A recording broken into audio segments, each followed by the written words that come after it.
अम, अच्छा, हम डिस्कस कर रहे थे यहाँ पे कि कुछ स्टूडेंट ये कह रहे थे कि हम कोई भी चेंज करते हैं, कुछ भी लिखते हैं तो वो शो नहीं होता। तो आप जब तक कंट्रोल एस नहीं करेंगे, सेव नहीं करेंगे, आपको कुछ भी सेव्ड शो नहीं होगा।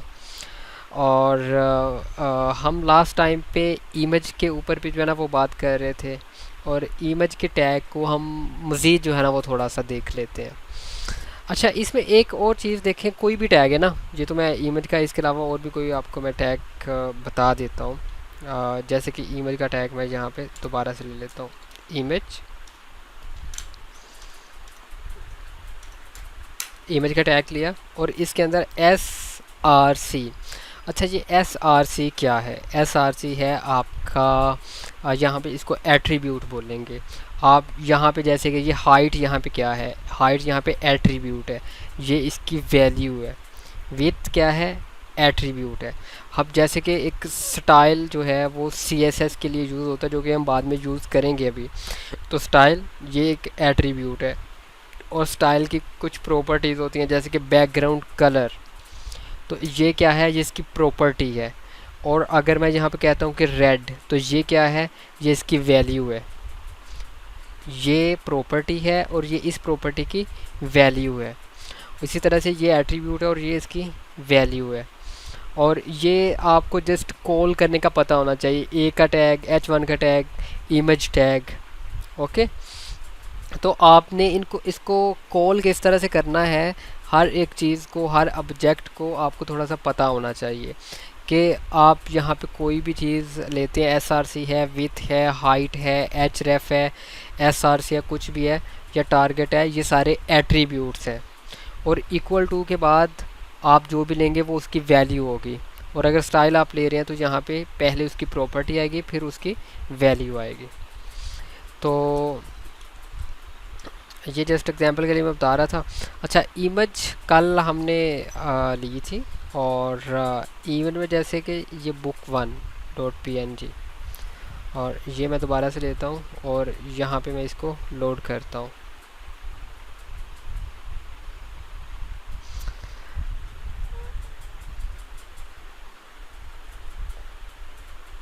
अच्छा जी, नीचे चेक करें, इमेज लोड हो गई है। अच्छा, अभी इमेज लोड हो गई है। एक स्टूडेंट ने पूछा था कि सर ALT किस लिए यूज़ होता है? ALT यूज़ होता है कि अगर आपकी इमेज मीन कि आपके रूट डायरेक्टरी में एग्जिस्ट नहीं करती, देन आपको ALT में जो भी आपके पास टेक्स्ट होगा, जैसे कि मैं यहाँ कहता हूँ बुक्स, तो अगर तो मेरे पास इमेज है फिर तो मुझे इमेज ही शो होगी। बट अगर फ़र्ज़ करें कि मैं यहाँ पे कोई मिस्टेक कर देता हूँ या कुछ भी कर देता हूँ, जैसे कि मैंने एक रॉन्ग नेम यहाँ पे दे दिया, और मैं यहाँ पे अगर रीलोड करता हूँ तो अब मुझे बुक्स यहाँ पे दिख रहा है।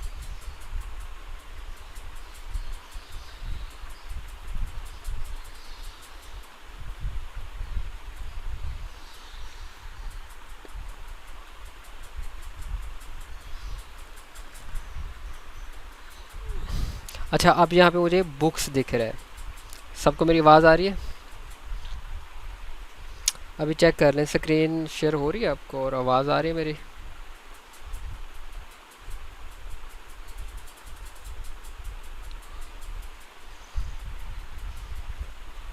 मेरी आवाज़ आ रही है आप सबको?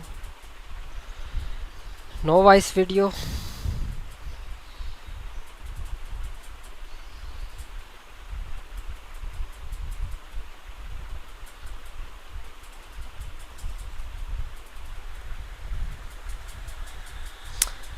अभी आवाज़ आ रही है मेरी?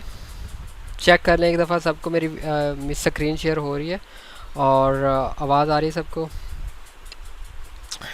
अच्छा, ALT में आपको मैंने बताया कि अगर तो आपकी बुक इमेज जो है ना वो यानी कि आपको शो नहीं हो रही, देन ALT के अंदर जो भी टेक्स्ट होगा वो आपको शो होगा। तो ये कल के कुछ क्वेश्चंस थे जो कि स्टूडेंट पूछ रहे थे। आज का जो है वो हमने जो स्टार्ट करना, होपफुली आप सबने जो है ना वो प्रैक्टिस कर ली होगी। जो आपको मैंने कल टास्क दिया था कि आपने क्या करना है, आपने एक इमेज के ऊपर लिंक लगाना है और वो नेक्स्ट टाइम में जो है ना वो वेबसाइट ओपन हो। तो आज के दिन हम जो मज़ीद टैग्स के ऊपर प्रैक्टिस करने जा रहे हैं, इनपुट का टैग जो है ना वो हमने इसको हम क्लियर कर लेते हैं इस पेज को, और स्टार्ट से स्टार्ट करते हैं HTML। ओके, और बॉडी के अंदर चले जाते हैं। टाइटल में हम कुछ भी दे देते हैं, जैसे कि माई पेज,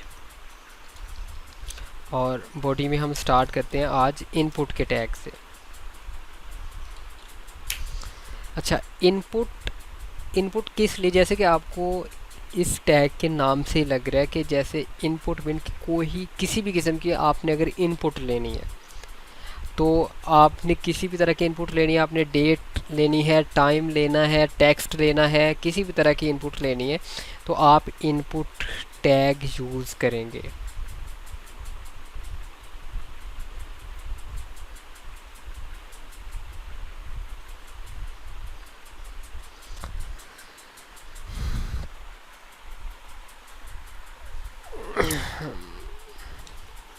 अच्छा, चेक कर ले मेरी आवाज़ क्लियर आ रही है या ब्रेक हो रही है आवाज़,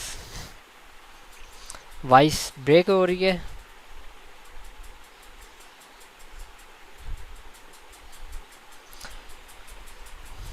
मेरी आवाज़ ठीक आ रही है या ब्रेक हो रही है?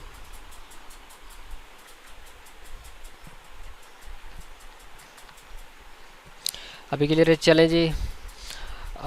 इनपुट के बारे में हम बात करें तो इनपुट का टैग मीन कि किसी भी किस्म की आपने अगर इनपुट लेनी है तो आप इनपुट यूज़ करेंगे, और बाय डिफ़ॉल्ट जो है वो इनपुट टाइप जो होगी वो टेक्स्ट होगी। अभी यहाँ पे लिखा नहीं हुआ तो हम टेक्स्ट जो है वो यूज़ कर लेते हैं, लेकिन बाय डिफ़ॉल्ट भी टेक्स्ट ही होती है अगर आप टाइप में कुछ भी ना दें तो अभी चेक कर लें, अभी भी ये टेक्स्ट ही है। टेक्स्ट में मीन आप किसी भी तरह का कुछ भी टेक्स्ट लिख सकते हैं, जैसे कि आप अपना नेम लिख सकते हैं। तो आपने किसी भी किस्म की कोई अगर इनपुट फील्ड लेनी है तो किस तरह की आपने इनपुट लेनी है, आपने क्या टेक्स्ट टाइप की लेनी है, क्या आपने किसी नंबर में लेनी है? अगर तो आपने नंबर में लेनी है तो आप इनपुट टाइप नंबर लेंगे। ओके, और अभी चेक कर लेते हैं। तो ये इनपुट टाइप नंबर है, इसमें टेक्स्ट टाइप नहीं हो सकता, जस्ट जो है वो नंबर ही टाइप हो सकता है, टेक्स्ट टाइप नहीं हो सकता। इसके अलावा इनपुट टाइप ईमेल होती है। अच्छा, ईमेल किस लिए होती है? ईमेल में कि इसमें सिर्फ और सिर्फ जो है ना वो ईमेल आएगी इनपुट टाइप ईमेल में, किसी भी और तरह के। अभी मैं यहाँ पे लाइन ब्रेक कर लेता हूँ हर एक के लास्ट में, सो दैट क्योंकि आप कोई भी इनपुट लेते हैं इनपुट का टैग, तो इनपुट जो है ये इन लाइन एलिमेंट है। दो तरह के एलिमेंट्स होते हैं, एक ब्लॉक लेवल एलिमेंट्स होते हैं और एक होते हैं इन लाइन एलिमेंट्स, और इनका फ़र्क भी आपको जो है ना वो मैं बाद में बता दूंगा। ब्लॉक लेवल जो होते हैं वो उनकी लाइन ब्रेक हो जाती है, और इन लाइन एलिमेंट्स होते हैं उनकी लाइन ब्रेक नहीं होती, उनकी हमें लाइन ब्रेक खुद करना पड़ती है। जैसे कि H1 एक ब्लॉक लेवल एलिमेंट है, मतलब आप H1 के बाद फिर H1 लेंगे तो वो उससे नीचे आएगी, उसके राइट साइड पे नहीं आएगी। ओके, तो ये इन लाइन और ब्लॉक लेवल एलिमेंट्स हैं जो कि हम बाद में देखेंगे। अच्छा, ईमेल के अंदर किसी भी टाइप की जो है ना वो ईमेल, जैसे कि admin@viu.com या कुछ भी, तो अगर आप सिंपल टेक्स्ट देंगे तो वो आपको जब आप फॉर्म सबमिट करेंगे तो तब आपको एरर देगा कि प्रॉपर ईमेल लिखें। ठीक है, तो और इसके बाद इनपुट टाइप डेट होता है। डेट डेट किस लिए होती है? आपने किसी भी किस्म की कोई अपनी डेट ऑफ बर्थ लेनी है या कुछ भी लेना है तो आप इनपुट टाइप डेट लिखेंगे, इसके अंदर आप डेट की इनपुट ले सकते हैं। फिर इसके बाद इनपुट टाइप टाइम होता है। टाइम किस लिए होता है? टाइम की इनपुट लेने के लिए, मीन के किसी भी टाइम के आपने AM PM में अगर इनपुट लेनी है तो उसके लिए input type time. Input type month होता है। इनपुट टाइप मंथ किस लिए यूज़ होता है? Input type year and month दो चीज़ें लेने के लिए। तो यहाँ पे चेक करें, नवंबर 2022 ईयर एंड मंथ लेने के लिए, और अगर आपने डे मंथ ईयर तीनों लेने हैं तो then input type date use होती है। तो हर तरह की अलग अलग इनपुट के लिए हमारे पास अलग अलग टाइप्स हैं। इनपुट टाइप टेक्स्ट है, नंबर है, ईमेल है, और आपने अगर कलर लेना है, आप यहाँ पे कलर लेते हैं, चेक करें और चेक करते हैं आपके पास ये कलर में इनपुट, आप कोई भी अगर इनपुट लेना चाहते हैं तो ये इनपुट टाइप कलर है। इसके बाद इनपुट टाइप अभी मैं यहाँ पे जो है ना वो मल्टीपल पेस्ट कर देता हूँ और एक ही दफ़ा जो है ना वो मैं आपको बताता जाता हूँ। अभी इनपुट टाइप चेक बॉक्स होती है। चेक बॉक्स किस लिए होती है? चेक बॉक्स की अगर आपने इनपुट लेनी है तो उसके लिए इनपुट टाइप पासवर्ड होता है। पासवर्ड किस लिए? अगर आपने किसी भी किस्म का पासवर्ड लेना है तो उसके लिए इनपुट टाइप रेडियो होता है, रेडियो बटन के लिए। फिर इसके बाद इनपुट टाइप रेंज होता है, किसी भी किस्म की रेंज लेने के लिए। फिर इनपुट टाइप रीसेट होता है, फॉर्म को रीसेट करने के लिए। फिर इनपुट टाइप सबमिट होता है, टेल होता है एक टेलीफोन नंबर लेने के लिए। इनपुट टाइप सबमिट होता है। ओके, अभी जाके चेक कर लेते हैं कि ये टाइप। अच्छा, आपको इनपुट टाइप टेक्स्ट बताया, नंबर बताया, ईमेल बताया, फिर ये डेट है, ये टाइम है, ये मंथ है, ये कलर है, ये चेक बॉक्स है, और ये इनपुट टाइप पासवर्ड है, ये रेडियो बटन है, और ये क्या था, इनपुट टाइप रेंज है, और ये इनपुट रीसेट है। रीसेट हमने गलत लिख दिया था। अब रीसेट पे क्लिक करेंगे तो वो फॉर्म रीसेट हो जाता है। मतलब आप कुछ भी लिख रहे हैं कहीं पे भी और उसके बाद आप रीसेट पे क्लिक करते हैं, अभी फॉर्म क्योंकि सबमिट नहीं हो रहा। जब आपका फॉर्म सबमिट होगा तो वो रीसेट हो जाता है आपका फॉर्म। पेज के अंदर जो जो भी लिखा हो वो सारा रीसेट हो जाता है। टेल होता है टेलीफोन नंबर लेने के लिए, किसी भी किस्म का टेलीफोन अगर आपने नंबर लेना है। अगर आप टेलीफोन नंबर नहीं देंगे तो वो आपको कहेगा कि इनवैलिड। और सबमिट होता है फॉर्म को सबमिट करने के लिए। मतलब आपके फॉर्म में जो जो भी डाटा है, जिस तरह का भी डाटा है, अगर आपने उस डाटे को सबमिट करना है तो उसके लिए इनपुट टाइप सबमिट। और भी यूज़ होती हैं बट जो मेन ज़्यादा यूज़ होती हैं वो यही है। आप इनपुट टाइप वीक ले सकते हैं, वीक। आप इनपुट टाइप यूआरएल ले सकते हैं, यूआरएल। और एक डे टाइम लोकल होता है। एक रह गया हमारा लास्ट वाला इनपुट टाइप फाइल। और भी अगर कोई रहता हो तो बाकी इनपुट टाइप सबमिट हमने लिया है। अगर आप इनपुट टाइप बटन लेते हैं तो तब भी आपके पास बटन ही आएगा, बटन।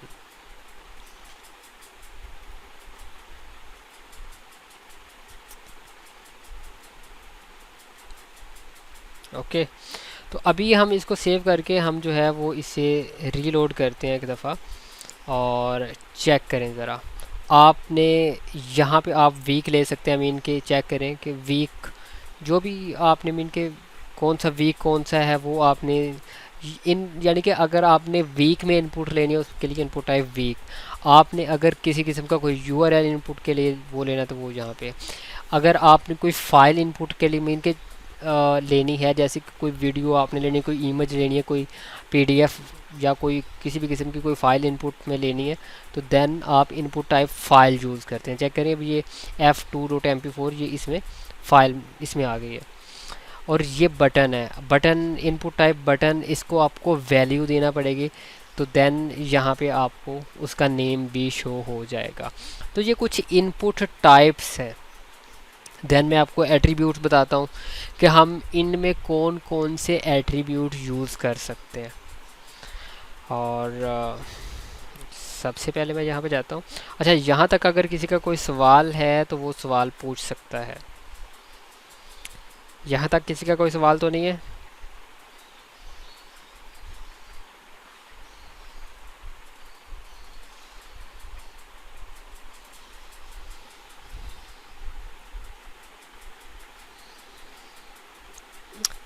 रेंज होता है, अगर आपने किसी भी किस्म की कोई रेंज लेनी हो, मीन कि आपने 1 से लेकर 10 तक कोई इस तरह से इनपुट लेनी है तो देन आप इनपुट टाइप रेंज जो है ना वो यूज़ करते हैं। बाकी हम अभी एट्रीब्यूट्स के ऊपर जो है ना वो बात करते हैं। एट्रीब्यूट क्या होते हैं? लाइक टाइप आपकी एक एट्रीब्यूट थी, नेम आपकी एक एट्रीब्यूट थी। आप इसमें कोई और भी दे सकते हैं, होते हैं। अच्छा, एक तो इसमें होती है वैल्यू। वैल्यू वैल्यू वो होता है एट्रीब्यूट कि आप अगर वैल्यू में दे रहे हैं कि इफ्तिखार, ठीक है। तो अब अगर मैं इफ्तिखार यहाँ पे देता हूँ तो आप यहाँ पे चेक करेंगे कि ये बाय डिफ़ॉल्ट इसके अंदर लिखा हुआ पहले से आएगा। और मैं जब भी इसे लोड करूँगा ये पहले से लिखा हुआ आएगा, ठीक है। और अगर मैंने कुछ लिखना है तो मुझे इसको रिमूव करना पड़ेगा, देन मैं कुछ लिख सकता हूँ। और इसके अलावा और भी हैं, जैसे कि आप अगर इसको कह देते हैं रीड ओनली, रीड ओनली एक एट्रीब्यूट है। रीड ओनली एट्रीब्यूट से क्या होता है कि आप इसमें कुछ भी एडिट या डिलीट नहीं कर सकते, आप इसमें कुछ भी एडिट और डिलीट नहीं कर सकते, जस्ट आप इसको पढ़ सकते हैं, रीड कर सकते हैं, तो रीड ओनली। और डिसेबल्ड क्या होता है? डिसेबल्ड मीन के डिसेबल्ड का भी सेम ही होता है। और डिसेबल्ड की अगर आप इसको डिसेबल्ड कर देते हैं तो उसकी वैल्यू सबमिट भी नहीं होती। रीड ओनली और डिसेबल्ड में थोड़ा सा फ़र्क है। अगर आप डिसेबल्ड कर देते हैं तो आपको वो शो तो होगी, बस उसकी वैल्यू सबमिट नहीं होगी जब आप फॉर्म सबमिट करेंगे। बट जब आप रीड ओनली कर देते हैं उसकी आपको वैल्यू शो होगी, आप चेंज जो है वो नहीं कर सकते, बट उसकी वैल्यू भी सबमिट भी होगी, ठीक है। डिसेबल्ड में सबमिट नहीं होती, रीड ओनली में सबमिट हो जाती है। और इसके अलावा डिसेबल्ड है, रीड ओनली है, और हिडन भी होती है। टाइप मीन के अगर मैं यहाँ पे हिडन कर देता हूँ तो अभी ये मुझे नहीं दिखेगा, इसकी वैल्यू सबमिट होगी, इसकी वैल्यू सबमिट हो, जब मैं मीन के सबमिट का बटन प्रेस करूँगा तो हर एक की वैल्यू सबमिट होगी, बट ये मुझे दिख नहीं रहा, बेशक नहीं दिख रहा, बट इसकी वैल्यू सबमिट होगी। इसके अलावा और भी एट्रीब्यूट्स होते हैं जो कि हम इसमें यूज़ कर सकते हैं। इसकी हाइट को चेंज करने के लिए हाइट का यूज़ कर सकते हैं, विड्थ को चेंज करने के लिए विड्थ का यूज़ कर सकते हैं। मैं देख रहा था कि अगर कुछ और भी एट्रीब्यूट्स, क्योंकि इसमें काफ़ी एट्रीब्यूट्स होते हैं जो कि हम ज़रूरत पड़ने पे मीन के कि मिन लेंथ या मैक्स लेंथ, इसमें वैल्यू क्या देनी है। और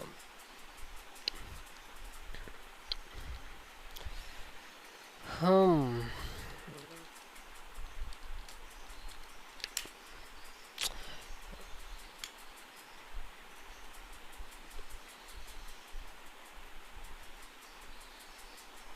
अच्छा चलें जी, आई थिंक के काफ़ी है। आपने इन सब पे प्रैक्टिस करना है, ए टू जी इन पे प्रैक्टिस करनी है इनपुट टाइप्स के ऊपर, कि इनपुट टाइप कौन कौन सा लेंगे, मैं ये सारे आपको सेंड कर दूंगा इनपुट टाइप। और दूसरा, हम आज मैं आपको थोड़ा सा टच दे देता हूँ टेबल का, और टेबल हम कल जो है ना वो डिटेल से भी देखेंगे। टेबल क्या होता है, जैसे मैं इसमें चला जाता हूँ। अब ये चेक करें कि ये एक माइक्रोसॉफ्ट एक्सेल की शीट है, इसमें टेबल जो रोज़ होते हैं और कॉलम्स होते हैं। क्या हम HTML के अंदर टेबल्स बना सकते हैं? जी बना सकते हैं। कैसे बनाएंगे? हम जहाँ से हमने स्टार्ट करना है वहाँ हम जो है वो टेबल का टैग देते हैं, और जहाँ पे हमने एंड करना है वहाँ पे हम स्लैश टेबल का नेम देते हैं।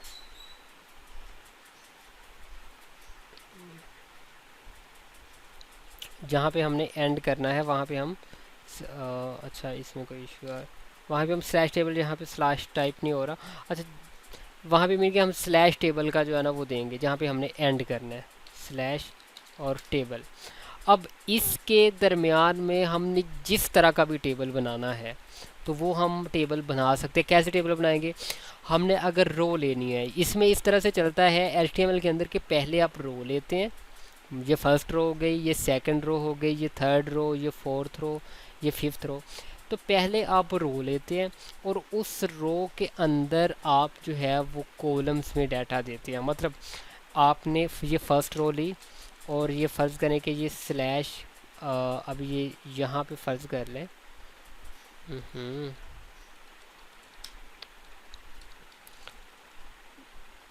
अच्छा अभी यहाँ पे फ़र्ज़ करने के यहाँ पे फर्स्ट रो एंड हो रही है, यहाँ से रो स्टार्ट हो रही है, यहाँ पे एंड हो रही है, और इसके अंदर अगर आपने कॉलम्स में डाटा देना है तो वो आप TD में देंगे, मतलब TD और स्लैश TD, और इसके दरमियान आप जो भी डाटा देंगे तो वो आपको सेल में डाटा शो होगा।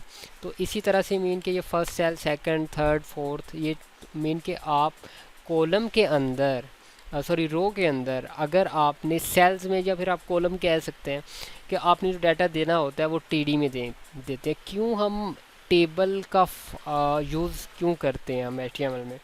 HTML में हम टेबल इसलिए यूज़ करते हैं कि क्योंकि हमने कुछ डाटा जो है एक ऑर्गेनाइज्ड वे में दिखाना होता है। मतलब कि आप कहते हैं जैसे कि आपके पास एक डेटाबेस है, आपने डेटाबेस से सारा डाटा लेना है और आपने शो करवाना है, एक ऑर्गेनाइज तरीके से आपने शो करवाना है, तो देन आप टेबल यूज़ करते हैं। टेबल से बहुत ही ऑर्गेनाइज्ड जो है ना वो डाटा हमें शो होता है, मतलब ज़्यादा टाइम नहीं लगता। तो ये इस चीज़ को हम कल देखेंगे, टेबल को। और हम टाइम भी, मैं जो भी जिस तरह की आपकी ओपिनियन होगी उस मुताबिक मैं टाइम भी चेंज कर लूँगा, सो दैट हमारा टाइम भी वेस्ट ना हो और हम जो है ना वो ज़्यादा से ज़्यादा लर्न कर लें। मोबाइल पे भी क्लास हो सकती है। और अच्छा, अभी कल एक स्टूडेंट ने मुझे सवाल क्वेश्चन किया था, क्वेश्चन बहुत अच्छा था, मैं उसको रिपीट कर देता हूँ। उसने मुझे पूछा था कि सर आपने मुझे पी और प्री का थोड़ा सा फ़र्क बताया था कि दोनों में हम पैराग्राफ रख सकते हैं। मतलब अगर मैं यहाँ पे जाके और जैसे मैं वापस यहाँ पे जाता हूँ, तो मैं यहाँ से जैसे कि कोई भी मैं मतलब कि पैराग्राफ जैसे ले लेता हूँ, मैं इसी को कॉपी कर लेता हूँ, मैं कॉपी करता हूँ और इसके अंदर पेस्ट करता हूँ। और मैं इसके अंदर जो टैग्स है ना इनको थोड़ा सा ख़त्म कर दूँ सो दैट कोई इशू ना हो। ओके, अच्छा, तो अभी मैं अगर यहाँ पे रीलोड करता हूँ तो चेक करें आपको पैराग्राफ शो हो रहा है। अब यही मैं सेम जो है जो मैंने पी में यहाँ पे प्रिंट किया, अगर मैं सेम नीचे प्री में करूँ तो क्या आपको जिस तरह से पैराग्राफ लिखा हुआ है आपको उसी तरह से शो होगा। मतलब अगर ये लाइन इतनी लिखी हुई है उसके बाद दूसरी लाइन है तो वहाँ से लाइन ब्रेक हो जाएगी, ऑटो ब्रेक हो जाएगी। तो जिस तरह का अगर कहीं पे मीन के स्पेस ज़्यादा है या कम है तो मतलब, और लेकिन इसमें आप ऐसा नहीं, इसमें आप जितना मर्ज़ी स्पेस दे दें उसने सिंगल स्पेस ही काउंट करना है। अब स्टूडेंट का सवाल ये था कि क्या हम ऐसा कर सकते हैं कि हम पी के अंदर भी मतलब कि खुद से अगर हमें फ़र्ज़ करें कि हम किसी एक जगह पर टेक्स्ट ज़्यादा स्पेस थोड़ा ज़्यादा करना पड़ जाता है तो हम क्या करेंगे फिर? तो उसके लिए हम यूज़ करते हैं and N B S P और सेमीकलन, और इसको आप मल्टीपल टाइम पेस्ट कर लें और चेक कर लें, यहाँ पे स्पेस बढ़ गया है। तो अगर आपने पी के अंदर स्पेस, पी के अंदर नहीं, आपने कहीं पे भी कोई स्पेस क्रिएट करना, आपने H1 या कोई भी ऐसी जगह पे जहाँ पे आपने स्पेस ज़्यादा करना है, वहाँ पे आप एक स्पेस के लिए राइट करेंगे @NBSP सेमीकलन, ये एक स्पेस का कोड है। ओके, तो एक स्पेस का कोड क्या है? @NBSP। ये बेशक याद कर लें, आपने जितनी दफ़ा इसको पेस्ट करते जाएंगे उतना स्पेस उसमें बढ़ता जाएगा। और वन टाइम क्या होता है? सिंगल स्पेस ऐड होता है। @NBSP एक सिंगल स्पेस के लिए होता है। ठीक है, और किसी का कोई सवाल हो